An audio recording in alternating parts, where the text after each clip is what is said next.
Hi guys, it's Jen. I hope everybody's doing well. I first want to tell you that this video some might find it offensive. It does have to do with sex, sexuality, personal pleasure, for lack of a better term. And I stumbled across this reading.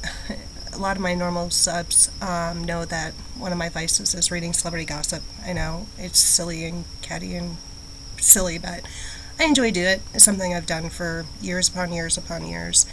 But at the bottom of one article I was reading, you could see it up here, the Sandra Bullock Googled herself article. Anyhow, at the bottom of these articles, we know on the internet they always do where they recommend other articles. And I stumbled across this one and the headline, which is "Robot Handjobs Are the Future and the Future is Coming." Naturally, curiosity got the cat here, and I decided to watch it. But I'm going to go ahead and claim fair use also, and I'm going to play the video, and then we'll go from there, and I will, of course, leave links below. But I'm going to tell you how I feel this ties into the NWO, their plans for depopulation, and basically taking a piece of humanity away from us, slowly but surely, but they're going to make it seem like it's our idea and it's something we wanted. So without further ado, I'm going to go ahead and play the video, and then we will go from there. Again, if you're easily offended, please turn off the video. There are 3 rules to robotics. First, a robot must not hurt a human. Second, a robot must obey its human.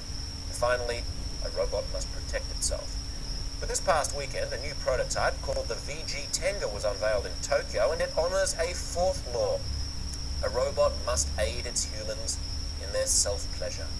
Scientifically speaking, the VG Tenga is a grip-based haptic controller, an artificial vaginal simulator that male users can manipulate electronically. It's accompanied by an animation that provides visual stimulation if required.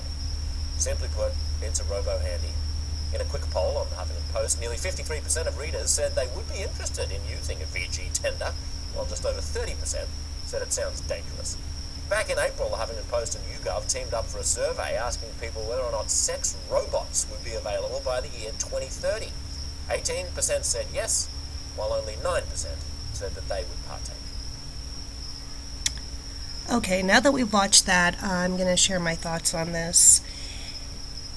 We all know that they have their plans for depopulation, pretty much getting rid of us, well, at least sizing us, serfs, us slaves, down to a smaller, more controllable size. I think this is part of the plan. I truly believe that they are going to... Actually, hold on, I gotta pause this really quick. Hey guys, alright, sorry I had to pause that for a second, and I figured I'd do some FaceTime because I haven't done that in a long time. As I was saying, we all know their plans to, make us smaller. A smaller group of human beings, easier to control, easier to manipulate, and obviously, as we know, that they're manipulating us now. They do handy-dandy little work like this and put it out to the public. Obviously, there's, as their polls showed in the video, nearly half of the people who were asked said that they would use something like this. Not even just interested, that they would just flat out use it. I think by introducing tools like this, it takes away from the intimacy, that connection that 2 human beings have together. Because not only when you're intimate, not only is it, the physical aspect, obviously, that's a big part of it, but you also have the, it's emotional, it's mental, it's spiritual. You connect on every human level together, and you're sharing something. And for, obviously, because there's still babies being born and we're all here, from those types of connections in turn produce offspring, and you have children in future generations. Where something introduced like this, and it's slowly been surely done. I'm not saying that masturbation is something new. Obviously it's not. Obviously it's not something that will ever stop. I think I'm trying to keep this as on the topic without going there, you know what I mean? So please forgive me, but it gets to the point where it's just laziness. People won't even have to try anymore. People won't even need to try to get that connection, to get that special feeling, that intimacy, because everything is auto-generated. You know, things like this remind me of a few years ago, that movie WALL-E. It's WALL-E came out, and it was about this cute little, it was a kid's movie, obviously. You know, I took my daughters to see it. This little, you know, robot, and he comes back to Earth trying to find some sort of life because we had totally ruined the planet, and human beings in this little cartoon movie lived on spaceships, and they were implanted in these seats, and they were all morbidly obese. Everything was computer implemented, from, you know, eating to, you know, taking care of your business, entertainment and everything, and they didn't have to go anywhere to do anything. And I think this is another step in their plan of the depopulation, of slowing and taking away that human connection, that drive that each one of us have for human contact.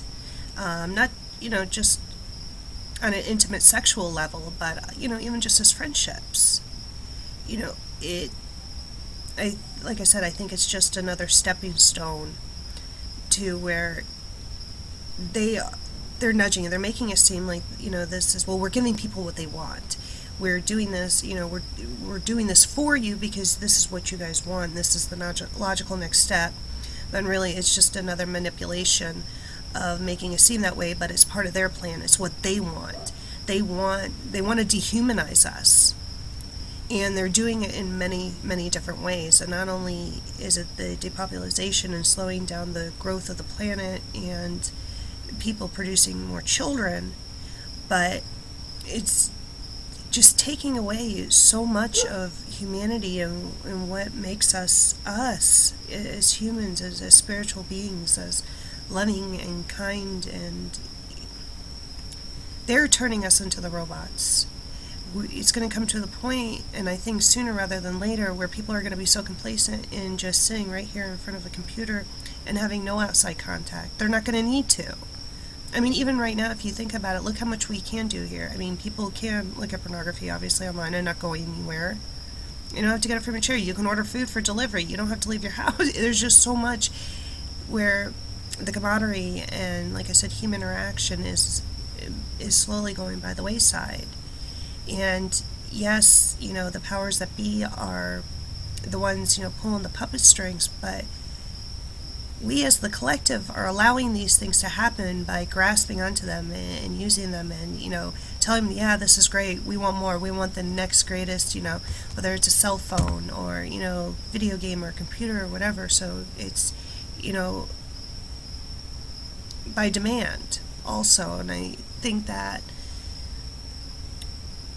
I don't know, I don't want to see us as a civilization to lose that spirit, that closeness that we have with another human being, of having that interaction, of experiencing something beautiful and loving and wonderful. And now, hell, you don't even, it's basically what they're saying, they don't even have to, I mean, you guys saw the video, come on.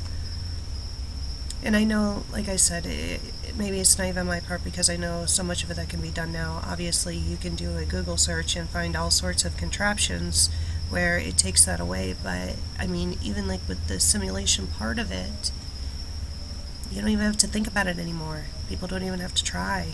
You don't even have to use your imaginations. It's all being done for you. And people bite onto this. We allow it to happen.